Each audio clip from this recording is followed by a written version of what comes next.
of the book of Allah subhanahu wa ta'ala. وَالْهُدَى وَالضَّلَالِ, and the criteria between guidance and misguidance.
Clarifying its virtue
the previous ruling allowed a choice. Before this, of course, we know that in the early days before, fasting was obligated upon the believers, that they had a choice between fasting and feeding the poor. By the way, in which year was fasting made obligatory?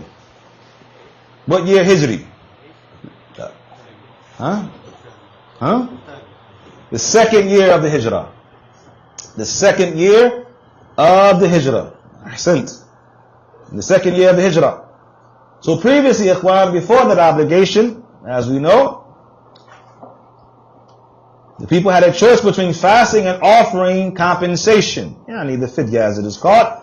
Its abrogation might lead to the assumption. So some people might assume with the abrogation that the concession for the sick and the traveler was also abrogated. Therefore Allah subhanahu wa ta'ala reaffirmed in the verse their exemption to remove any misunderstanding. Look at the clarity in the book of Allah subhanahu wa ta'ala. Look at the clarity in Allah's religion. Allah's deen is clear. No ambiguity whatsoever. No vagueness. Clarity in the religion of Al-Islam, ya ikhwan. So therefore, so there will be no misunderstanding among the people. Allah subhanahu wa ta'ala clarified in the verse, so there will be no misunderstanding. وقال الله يريد الله بكم اليسر ولا يريد بكم العسر. And in the verse, ikhwan, the highlighting point of the talk tonight, the verse in the book of Allah subhanahu wa ta'ala, Allah intends for you ease and does not intend for you hardship. Look at this, ikhwan. So with the command to fast, and we know that there is some mashaqqa, that there is some difficulty as it relates to fasting. There's no question that one becomes hungry, one becomes thirsty, which of course is from the benefit of that great act of worship. That even with that difficulty, one is elevated in degree, bi'idhnillahi tabaraka wa ta'ala, or their sins are expiated because of the difficulty and the hardship of that act of ibadah. And we know, ikhwan, that the more difficult, for example, an act may be, and one is able to perform that act, the greater the reward. So for example, ikhwan, we understand and we know, Allah fikum, that one supplicates while traveling. Why? Because traveling is a difficult affair. Prophet ﷺ, he mentioned regarding the affair of traveling. What did he say about traveling? It's a piece of the punishment. It is a portion of the punishment. Now many people, ikhwan, don't mention the second part of that narration. Many people mention the first part of the narration, right? That traveling is a piece of the punishment. يَمْنَعْ أَحَدُكُمْ مِنْ طَعَامِهِ وَشَرَابِهِ وَنَوْمِهِ. The narration goes on to say that traveling does what? It prevents one from his food, his drink, and his sleep. It's a difficult thing. And therefore, ikhwan, we know that when one is traveling, that supplication is more likely to be accepted while one is traveling. So look at the great bounty when one is doing an act of worship that may have some difficulty in it. So this is from the bounty of Allah subhanahu wa ta'ala. I've mentioned over the years, ikhwan, the statement of Shaykh Hamad al-Ansari, rahimahullah ta'ala, which is found in that tremendous work, Al-Majmu', the biography of Shaykh Hamad, and also some of his sayings and statements. And he mentions in there, ikhwan, that some people would complain about how hot it is in Mecca when they're making Hajj or Umrah in the summer months, for example. They would complain about the heat. And Shaykh Hamad said, you're here for ibadah, you're not here for vacation. You're here for worship of Allah subhanahu wa ta'ala. And he mentioned, ikhwan, or alluded to the point that we mentioned earlier, that the more difficult the act may be, the greater the reward. Be patient, is the point that the Shaykh was making. However, Allah subhanahu wa ta'ala, as we see here, He wants ease for you and does not intend hardship for you. As Sa'di says, يريد الله تعالى أن ييسر عليكم الطرق الموصلة إلى رضوانه أعظم تيسير ويسهلها الشد تسهيل. Allah Akbar. He says, ikhwan, that Allah, the Exalted, wishes to make the path leading to His pleasure as easy as possible for you. Look at this, ikhwan. This is from the bounty of Allah subhanahu wa ta'ala and the mercy of Allah subhanahu wa ta'ala. That though one may have to do these tremendous acts of ibadah, some of them have difficulty in them, Allah wants ease for you. So if it becomes too difficult for a particular person or a particular people, then Allah grants an ease in the deen of Allah subhanahu wa ta'ala as it relates to that act of ibadah. Allah wishes to make the path leading to His pleasure as easy as possible for you and to facilitate them in the greatest way. And he goes on to say, أخوان فيكم ولهذا كان جميع ما أمر الله به عباده في غاية السهولة في أصله. And this is the point, ikhwan, that I want you to take tonight, Allah fikum, and reflect upon it. We reflect upon these affairs. what we find in the book of Allah subhanahu wa ta'ala. This is a reflection for us. For this reason, everything that Allah has commanded His servants is inherently easy in its original form. The affair is easy. When you think about it and you look at it, ikhwan, the affair is easy. The salah, for example, look at the ease of the salah, the movements, jalsa, what have you. And even for the one who doesn't have the ability to pray standing, he can pray sitting down. Look at the taysir of Allah subhanahu wa ta'ala, the facilitation of Allah subhanahu wa ta'ala. If he can't pray sitting down, he can pray on his side. Look at the ease that Allah works for you in the religion. Allah doesn't want difficulty for you, He wants ease for you. And that's why, as we'll see momentarily, bi'idhnillahi ta'ala, from Shaykh al-Uthaymeen, the mistake that we find from some people, ikhwan, who force their way through certain acts of ibadah, even though they don't have the physical ability to do so. How many times, ikhwan, have we talked to one of our sick brothers or sisters in the month of Ramadan, sick, can't fast, not supposed to fast. Doctor has told them not to fast. It's going to harm you. It's going to bring more harm. No, I'm used to fasting. Ya akhi, taqillah, fear Allah. Allah wants ease for you, and does not want difficulty. And as we'll see from some of the ulama, they mention, ikhwan, that situation, that understanding, if a person is going to fast and is going to harm them, it is not permissible for them to fast under those circumstances. And of course, there are aqwal as it relates to that, and we'll, inshallah, bring something of that. He goes on to mention after this, ikhwan, again, that these acts of ibadah are inherently easy in their original form, in their foundation. فإذا حصلت بعد العوارض الموجبة لثقله سهله الله تسهيلا آخر. Listen to this, ikhwan. Subhanallah. As-Sa'di. If certain circumstances arise that make an obligation difficult, Allah grants further ease. Allah grants further ease. So if there is, for argument's sake, there may be some difficulty for a certain individual, as we mentioned, Allah subhanahu wa ta'ala wants ease for the people, so He grants another ease, a further ease as it relates to that matter. إما بإسقاطه أو تخفيفه بأنواع التخفيفات. Listen to this, ikhwan. He says either by waiving the obligation altogether, by waiving the person's obligation altogether as it relates to fasting, for example, or by lightening it in various ways. You travel, it's time to pray, you can combine. You can shorten the prayer. Look at the ease of Allah subhanahu wa ta'ala as it relates to the affairs of the religion. No difficulty. Allah doesn't want difficulty upon you. Allah wants ease upon you. And we find this in the ahkam, in the rulings of the deen of Allah subhanahu wa ta'ala. We find this in the affairs of prayer, the affairs of fasting, the affairs of hajj. Right? And so therefore, ikhwan, Allah bidifikum, this deen of Allah subhanahu wa ta'ala is one of ease and facilitation. وهذه جملة لا يمكن تفصيلها لأن تفاصيلها جميع الشرعيات يدخل فيها جميع الرخص وتخفيفات. And then he says after this, ikhwan, bidifikum, this is a comprehensive principle.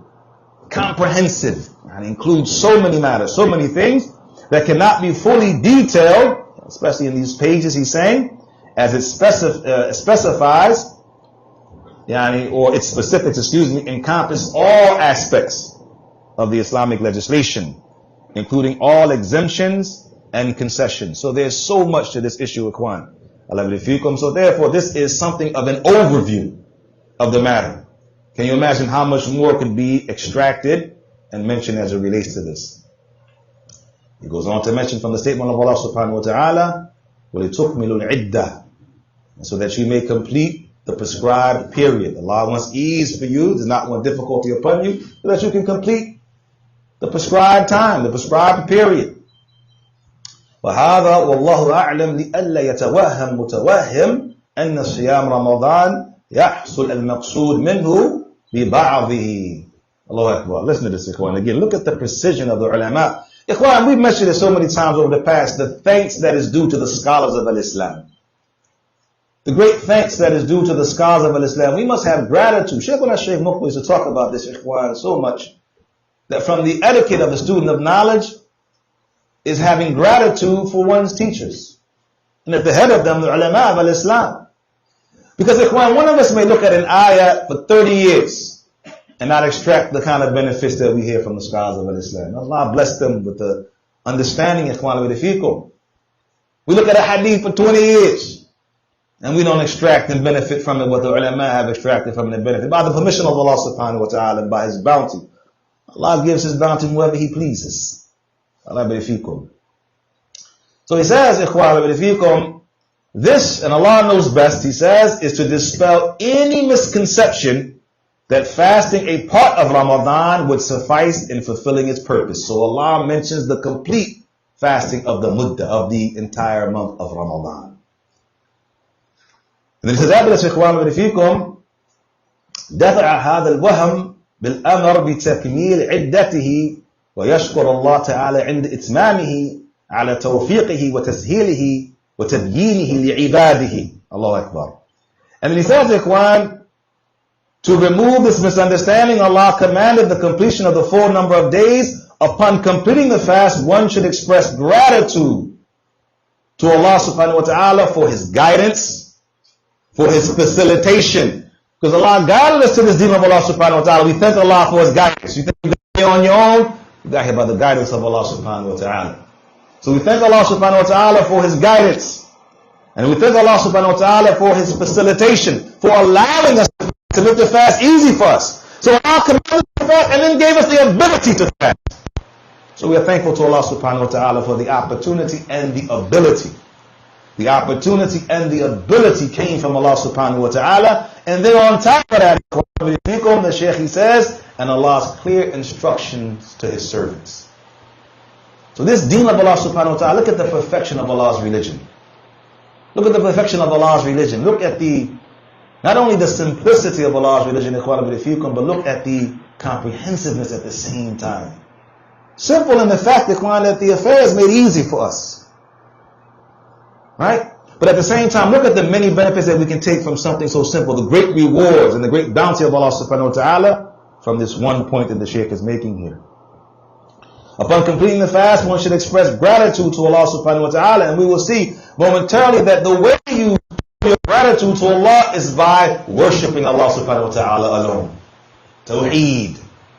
Look, Ikhwan, and I've mentioned this narration so many times over the years. It is a tremendous narration, Ikhwan. I remind myself of it often.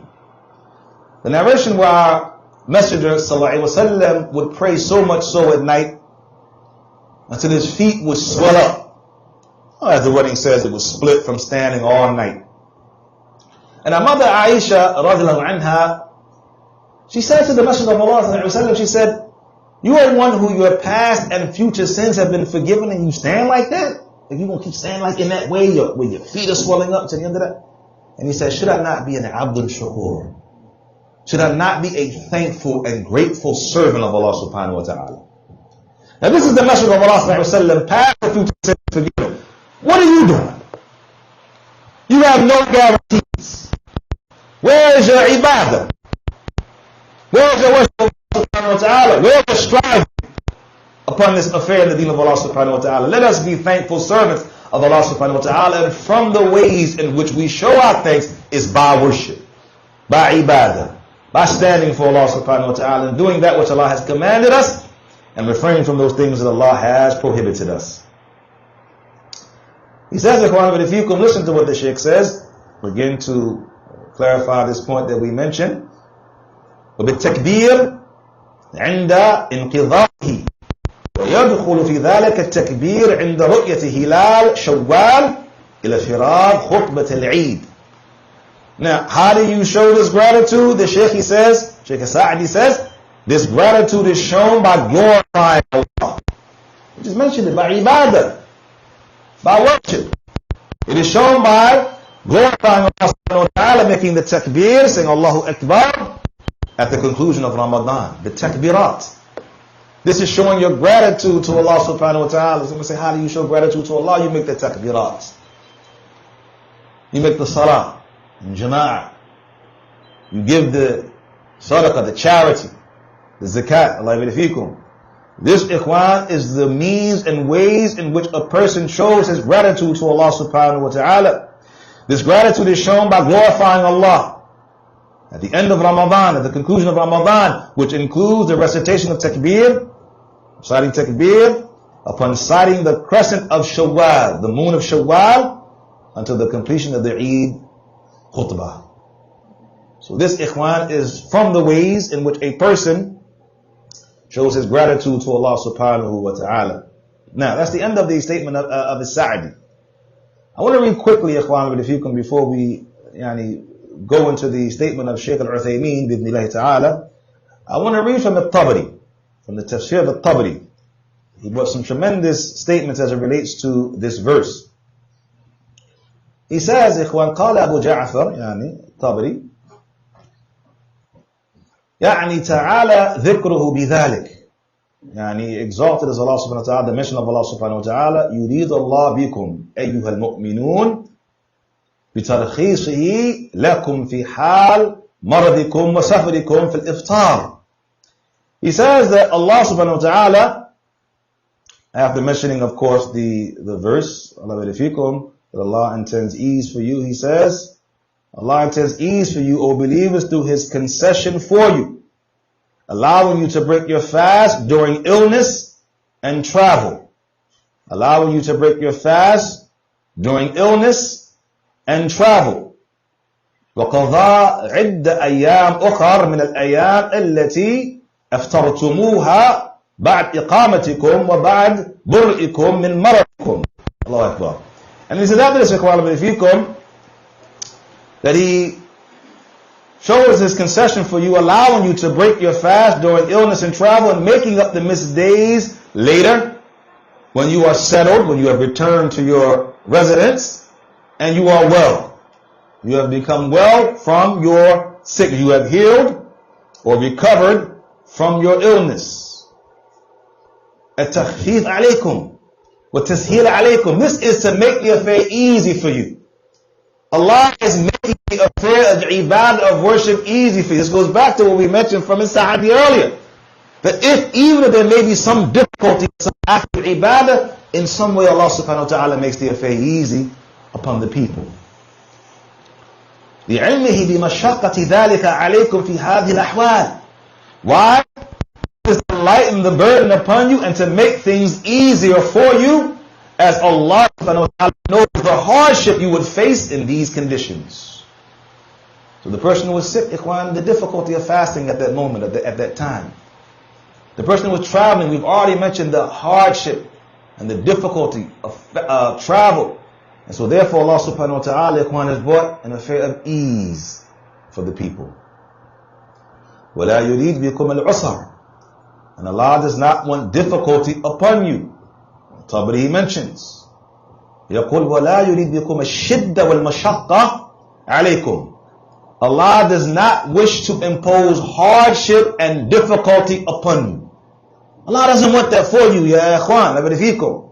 Allah wants ease for you in the religion. So again, we say to our brothers and to our sisters who do not have the ability to fast, that Allah subhanahu wa ta'ala has given you facilitation and ease in that matter.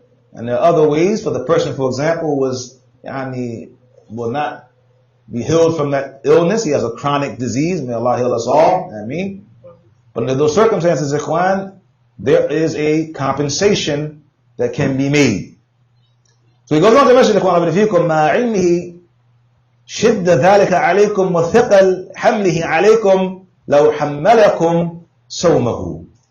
And then he says, that is, He does not wish to impose difficulty and hardship upon you by obligating you to fast during these circumstances, despite knowing the severity and burden it would place on you if He had required you to fast under such conditions. So Allah subhanahu wa ta'ala, ikhwan, again makes it easy upon the people. Is that somebody's meter? Huh?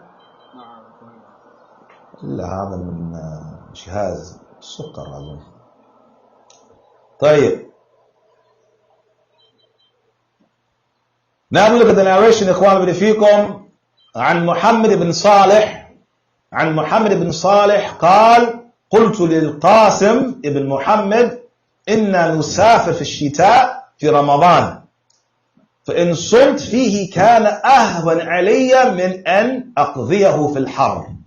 Now I'm going to ask somebody to tell me the benefit from this narration. Muhammad ibn Salih said, I said to Al-Qasim ibn Muhammad, we travel in the winter during Ramadan. We're travelers. During the winter, during Ramadan. And if I fast, then it is easier for me than making it up in the heat. What's the benefit of this narration?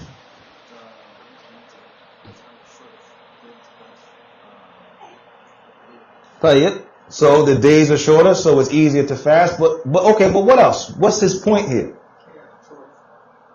He had a choice, but what else? Nice, both answers are correct, but I'm looking for something specific here.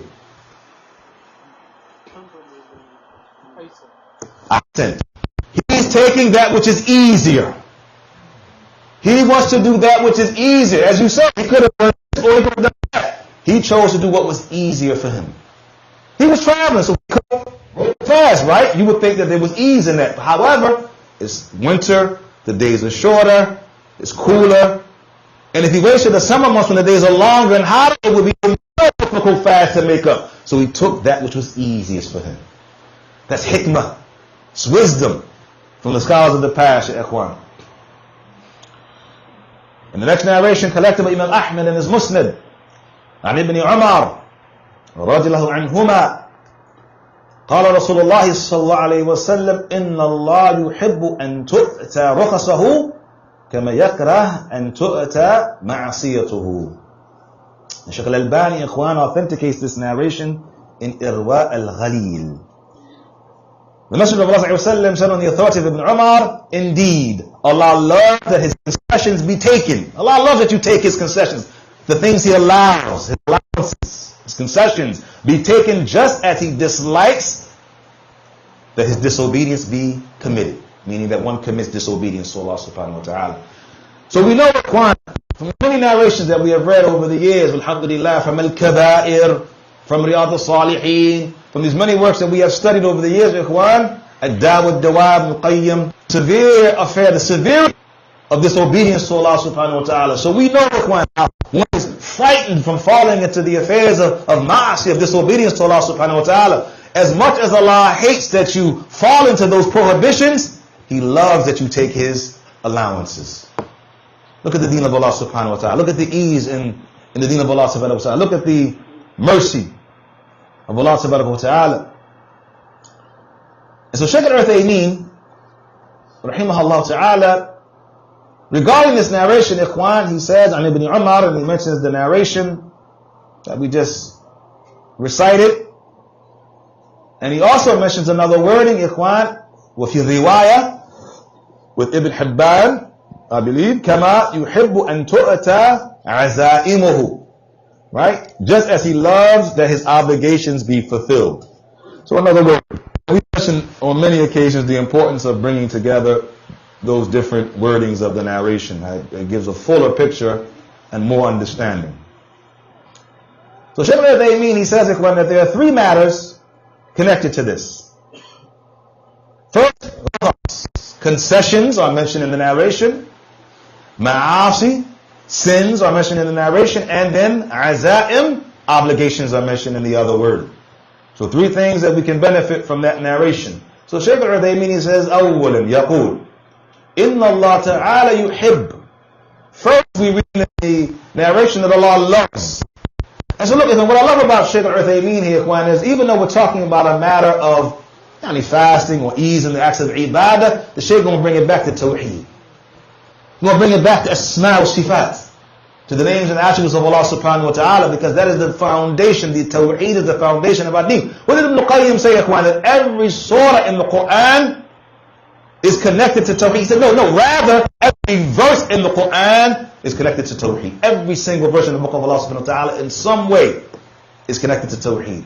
Either the worship of Allah subhanahu wa ta'ala, the asma wa sifat of Allah, the rububiyyah of Allah subhanahu wa ta'ala, the reward of the people of tawheed, the punishment of the people of shirk. Every verse in some way, ikhwan, is connected to the affair of tawheed. That shows us that tawheed is the foundation of the deen of Allah subhanahu wa ta'ala. So he says, إِخْوَانَ فِيكُمْ إِنَّ اللَّهَ تَعَالَى يُحِبْ, meaning كلمة. He says, وَاش مَعْنَاهَا. What does this word mean? Shaykh Uthaymin asks. He says, مِنَ الْعُلُو. من العلو حسا ومعنى فإن الله تعالى قد ثبت له العلو الذاتي بدلالة إيش. So he says after this, إخوان فيكم, what is the meaning of the word here? He said it signifies Allah's ulu, His loftiness. It signifies Allah's loftiness. For Allah, the exalted, possesses inherent elevation, self-elevation, meaning Allah subhanahu wa ta'ala is above the throne, above the heavens, separate from His creation. And he says, الكتاب والسنة والإجماع والعقل والفطرة كل الأدلة الخمسة متفقة على أن الله سبحانه وتعالى فوق خلقه. Listen to this, إخوان. The Qur'an, the Sunnah, Al-Ijma', يعني the consensus of the Muslims, the scholars, the Al-Aql, the sound intellect, wal-fitra, the creative nature of the human being. All of these five evidences are in agreement that Allah subhanahu wa ta'ala is above His creation. All of it. And so what's interesting here, Ikhwan, as the ulama have mentioned, from them Ibn Hajar and Bukhari and of course our Shaykh Rabi and others in this time, they have mentioned, Ikhwan, that there are over 1,000 evidences. When you bring them all together, from the Kitab, from the Sunnah, from the Aqwal of the Salaf, from the Aql, the sound intellect, you look at all those evidences, Ikhwan, of Allah's loftiness, and yet you still find people who deviate in this affair. You still find those who reject this affair. As clear as it is, as many evidences as there are, Ikhwan, look how some people are still misguided. So we thank Allah subhanahu wa ta'ala, Ikhwan, for His guidance. We thank Allah subhanahu wa ta'ala for His guidance. That Allah guided us to the affair of the Qur'an and the Sunnah and the understanding of the Salaf al-Salih. For how many people, again, over 1,000 evidences, still they make ta'weel, still they make ta'weel, still the people reject, still the people negate, still the people misinterpret, still the people interpret it away. Over 1,000 evidences, Ikhwan. How much more of those other affairs that are not like that? Look, Ikhwan, Shaykh Ahmed Najmi, rahimahullah ta'ala, he mentioned regarding the affair of belief in the divine decree of Allah subhanahu wa ta'ala. He said, look at the many evidences in the Qur'an for divine decree. Look at the many evidences in the Sunnah for divine decree. He said, even, look what Shaykh Ahmed Najmi said, even, this is in the Sharh of al-Barbahari, Sharh al-Sunnah. He said, even you find that in the time of al-Jahiliyyah, Ikhwan, this is ajib.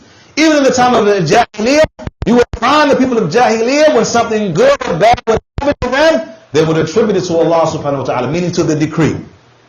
So the same that we find from those who came after, meaning the Qadariyah, the Jabriyah, who reject this affair, yet you will find even among those people, because their intellect, they can see as it relates to the affairs of the divine decree, that they would attribute those affairs of benefit and harm to decree.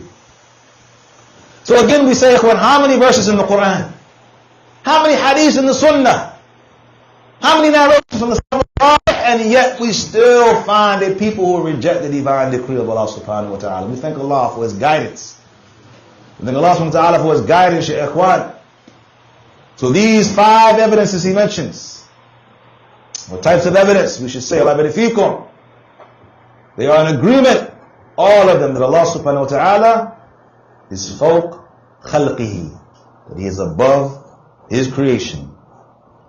وَنَزَّى عَنْ كُلِّ نَقْص وَعِيب, free from any imperfection or fault. Perfect in His attributes, free of any imperfection or flaw. So Shaykh Uthaymin goes on to say, إخوان, صفاته كلها عليا ليس فيها نقص. All of His attributes are عليا, and there is no deficiency in any of them. No deficiency in any of them. Oh, that was my phone. No deficiency. I know it was a meter for sugar. This was mine. I'm getting ready to jump down on somebody. Stuck for them.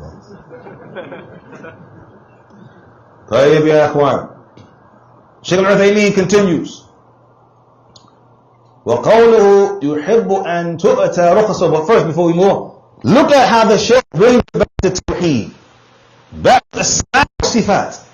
So when the people that say, Ikhwan, oh, y'all talk about this Tawheed. Now, foundation, every ayah in the Qur'an, Tawheed. Allah fikum.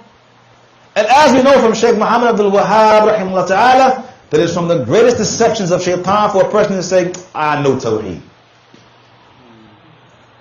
We know the story. We're familiar with the narration of Muhammad Abdul-Wahhab, rahimahullah ta'ala, where it mentions Ikhwan, Salih Ali Shaykh mentions this narration that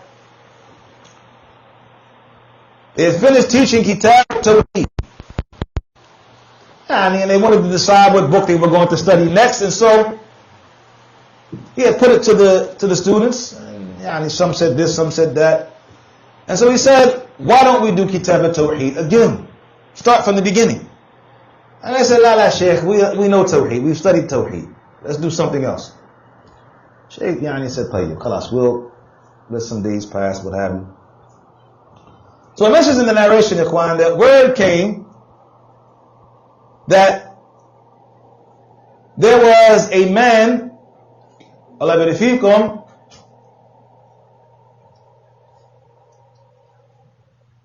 who had committed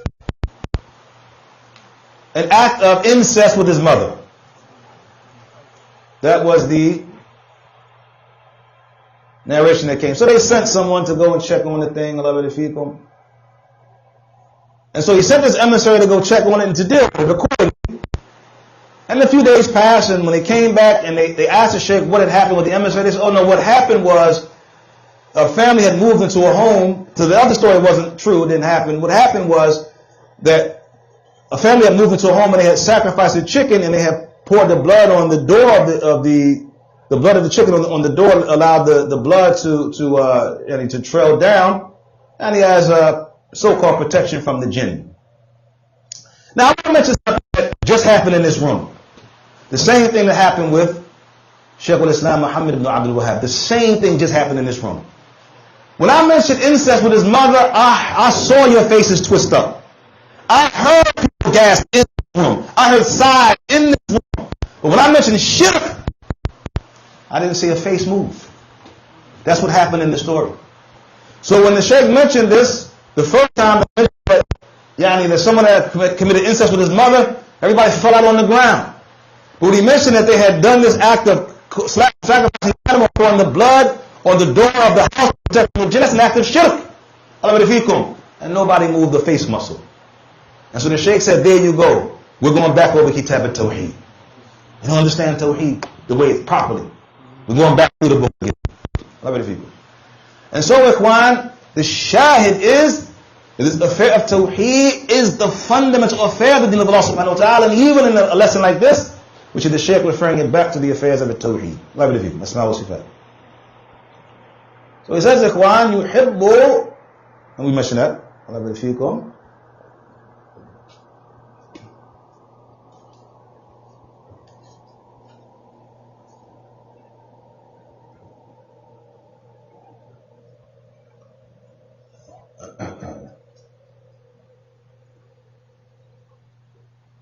I'll read this point. This is a tremendous benefit. And then we'll move on to the next point. He says, Ikhwan, from the statement, yuhibbu an tu'ata rukhasahu, he loves that you take his, or his concessions are taken. Yuhibbu ma ma'na al-muhabba. What's the meaning of muhabba here? Al-muhabba inda ahl al-sunnah wal-jama'ah, muhabba haqiqiyya. Taliq billahi subhanahu wa ta'ala, wa hiya sifatun ghayr sifat al-irada. And he says, Ikhwan fikum, that what is the meaning of this, yuhib, this mahabba here? He says, according to Ahl Sunnah wal Jama'ah, it is a true love, a real love. Allah fikum, that befits the majesty of Allah subhanahu wa ta'ala. That befits the majesty of Allah subhanahu wa ta'ala.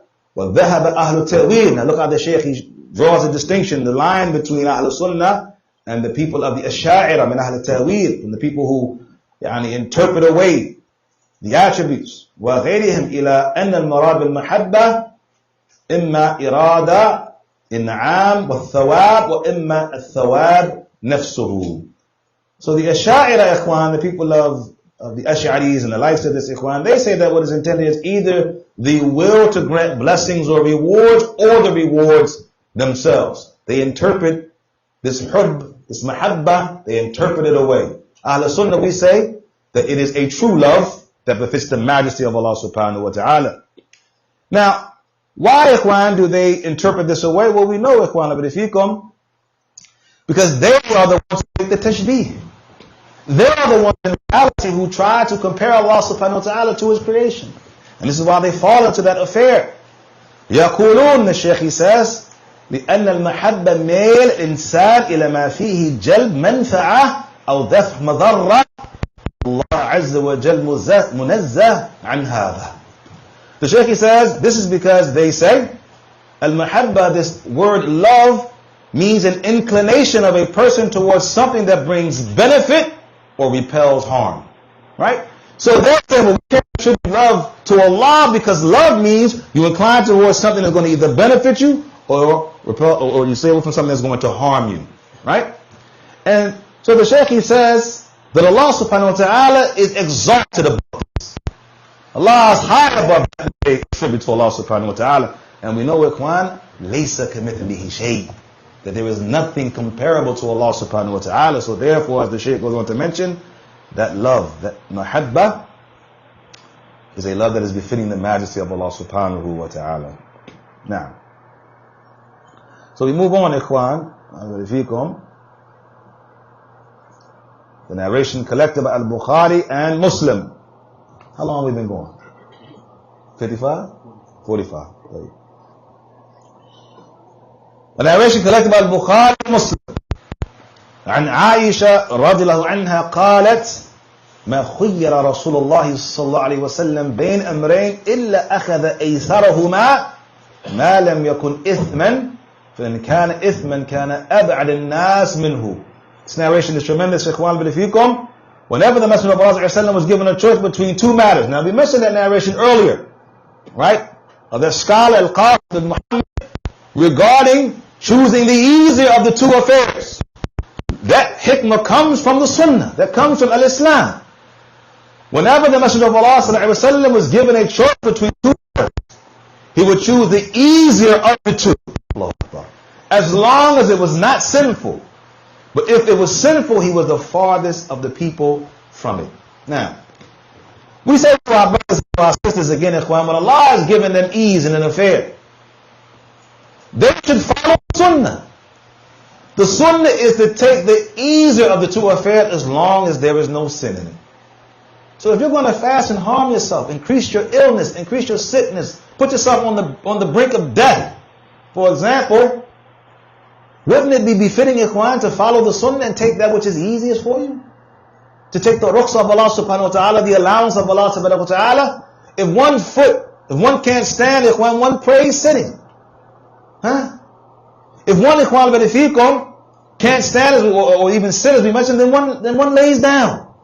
So the whole point is when we take that great bounty and mercy from Allah subhanahu wa ta'ala, as we see from the Messenger of Allah sallallahu alayhi wa sallam.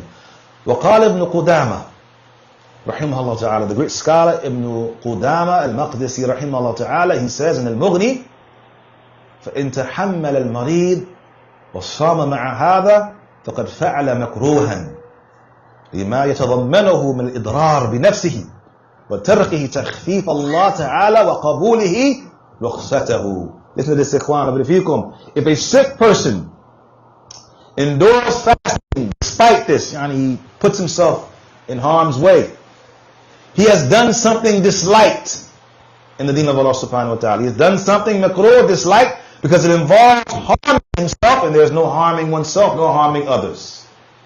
As we find in the narration of the Messenger of Allah sallallahu alaihi wasallam, there's no harming oneself, no harming others. You can't harm yourself, as we'll read more of that in a moment, because it involves harming himself and rejecting Allah's concession and ease. That's what you're doing. Whether you understand it or not, you don't take the rukhsah, you're rejecting the rukhsah. And what do we say? That Allah does what? Allah loves that you take His allowances, just like He hates that you what? All into His prohibitions. Look at the deen of Allah subhanahu wa ta'ala. Look at the hikmah and the wisdom in the deen of Allah subhanahu wa ta'ala. So what Ibn Qudama is saying here, Ikhwan, this involves harming oneself. It also includes rejecting Allah's concession.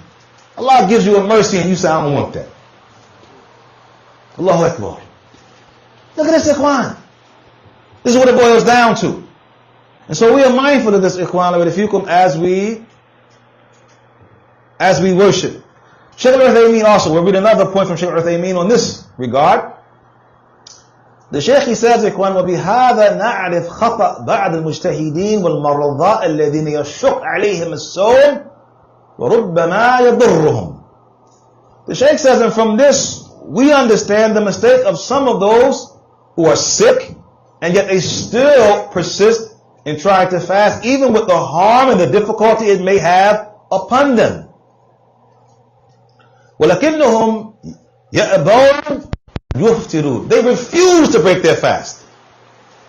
Ikhwan, this is not just supposition. It's not just some abstract thing we're reading. We see this every Ramadan.